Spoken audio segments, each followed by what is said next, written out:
आज की कहानी का नाम है बंदर का न्याय। एक जंगल में दो बिल्लियाँ रहती थी। उनका आपस में बहुत प्यार था।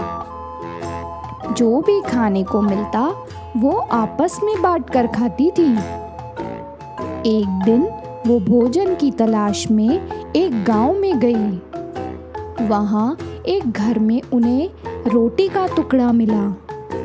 उन दोनों बिल्लियों ने इस रोटी के टुकड़े को आपस में बांटकर खाना चाहा और रोटी के टुकड़े को बांटते समय उनका आपस में झगड़ा हो गया।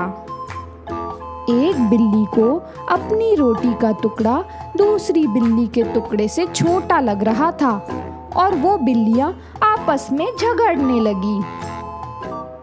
दोनों बिल्लियों का झगड़ा आपस में बढ़ता ही जा रहा था।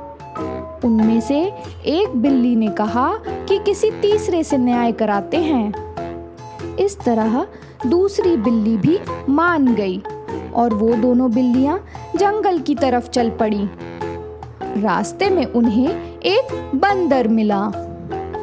बिल्लियों ने सोचा चलो इस बंदर से ही न्याय कराते हैं।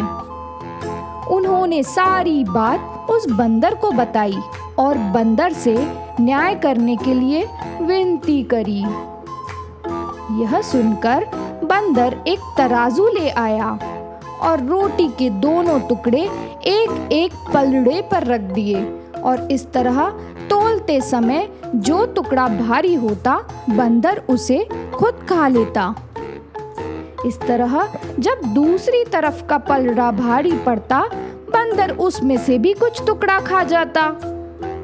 इस तरह दोनों बिल्लियां बंदर को देखती रही और उसके फैसले का इंतजार करती रही। पर जब बिल्लियों ने देखा कि रोटी का टुकड़ा बहुत छोटा रह गया है तो दोनों बिल्लियां बंदर से बोली, हम इस रोटी के टुकड़े को अपने आप आपस में बांट लेंगी। इस पर बंदर बोला, मुझे अपनी मेहनत की मजदूरी मिलनी चाहिए। इतना कहकर बंदर ने बाकी बची रोटी के टुकड़े को भी अपने मुंह में डाला और खा गया और दोनों बिल्लियों को वहां से भगा दिया।